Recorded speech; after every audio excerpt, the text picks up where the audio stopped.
Have you ever wondered to yourself when to add new team members? When's the right time? Is it now? Is it later?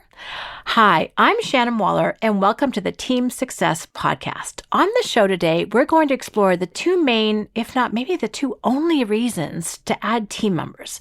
And you're going to find out whether or not now or later is in fact the right time for you.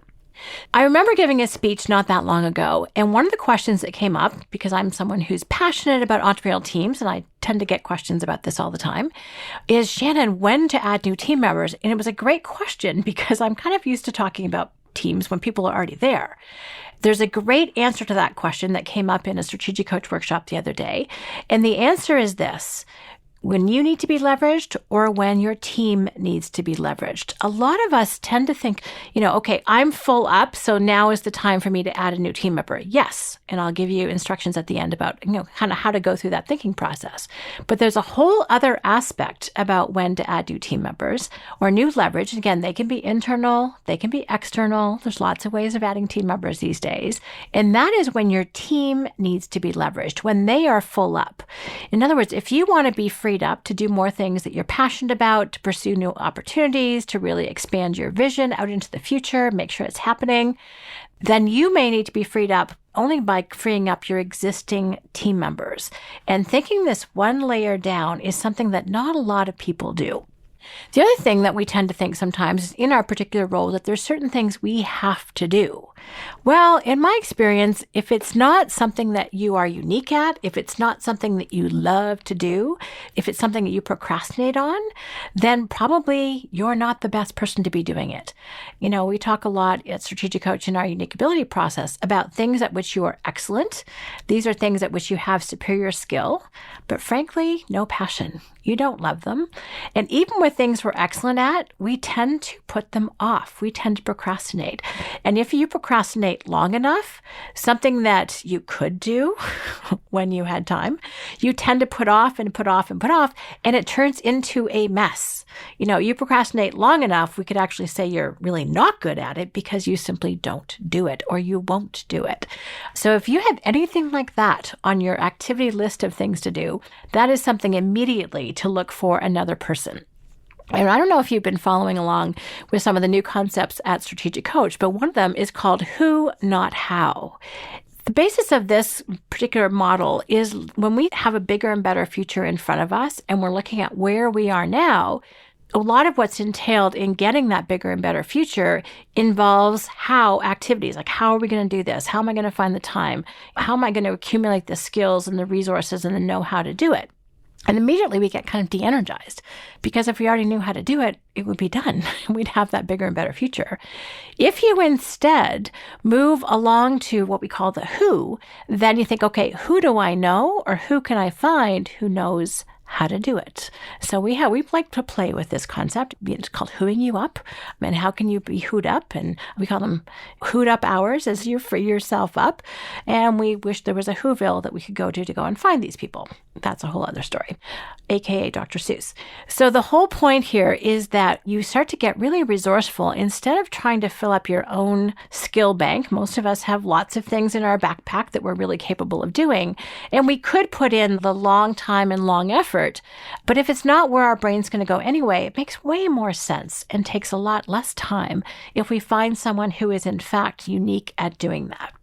So that whole process of finding people who are naturally skilled and talented or have years and years of experience doing something that would be very hard for us to duplicate, it makes sense to bring them on board with you, to get into a partnership, to do a deal with them and see how they can contribute their talents because they love doing it and you don't, to actually accomplish your bigger and better result.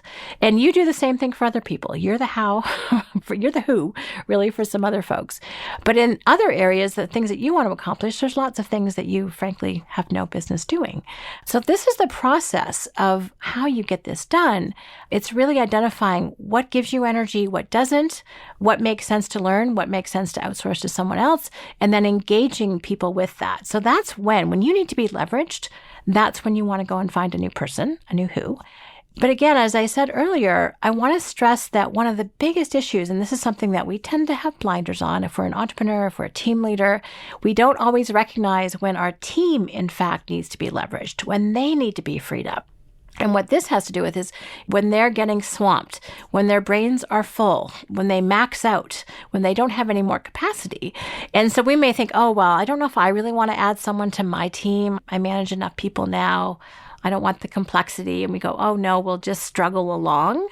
Well, you don't need to do that. You actually just need to get someone underneath that person and free them up, get them an associate, get them a who, and then all of a sudden they're freed up and you can go back to that same level of productivity and partnership that you had earlier. And this happened more recently with my colleague, Nicole. We work incredibly closely together.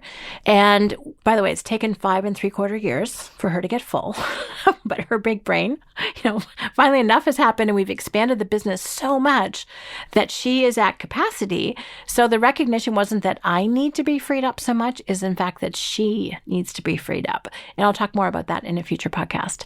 Really interesting to make sure that you look at freeing up your team. You may be completely fine with the people that you have around you, but I want you to kind of raise your awareness a little bit about the fact that your team may in fact need to be leveraged too.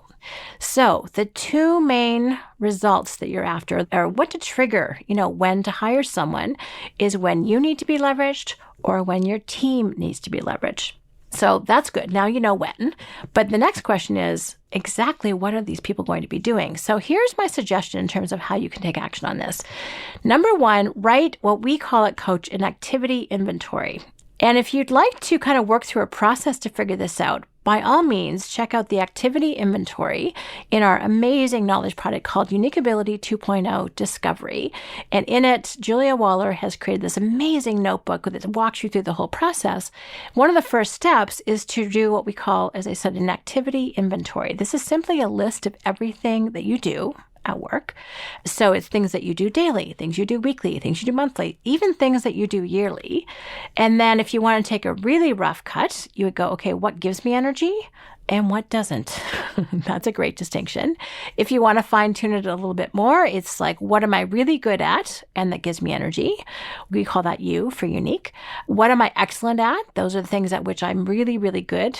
Don't love them. I can get burnt out on those too. It's more brownout than burnout, but that's how that goes.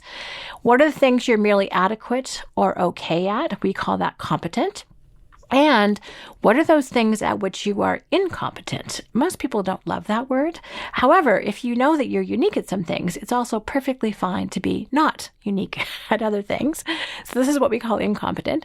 And that's where you put in the time and effort and you don't get the results. It's frustrating, depletes your confidence, it's not fun. As I said, you put in the time and effort and nothing happens. That's me trying to change a car tire. Turned out I had the jack upside down. Yeah, that didn't work too well. So when you take a look at your list, it's very clear that you want to actually keep and probably do more of those things that you love to do and are best at, because they're creating value, obviously, for other people.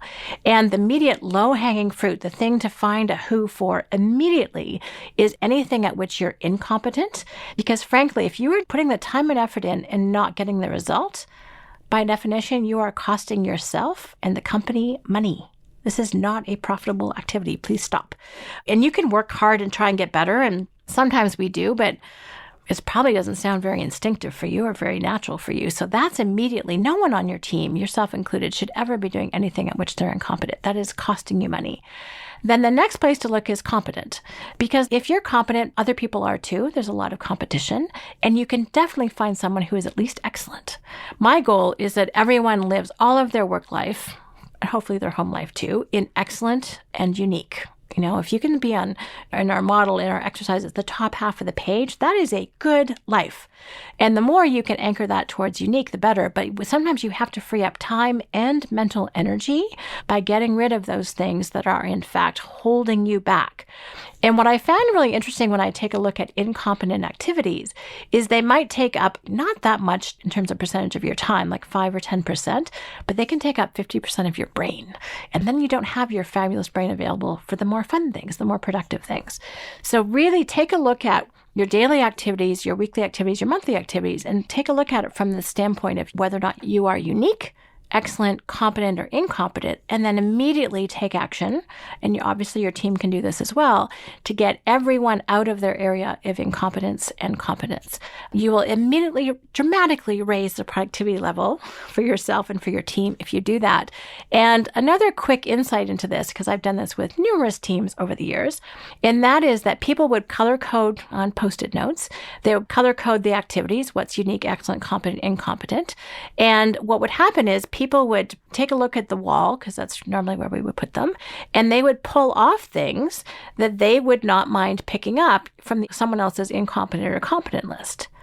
And it's kind of amazing because there really aren't that many sticky notes left over.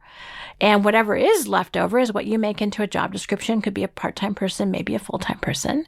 But it's kind of amazing. Often the talents you have already on the team are there to pick up those things that other people don't like doing or simply aren't good at. So, you may be worried like, oh my gosh, it's going to cost so much money. I have to pay so much for team members. Well, first of all, anytime you spend money on people, it's an investment, not a cost. Never, ever treat people as a cost. We try to minimize costs. You don't want to minimize people. You want to invest in people.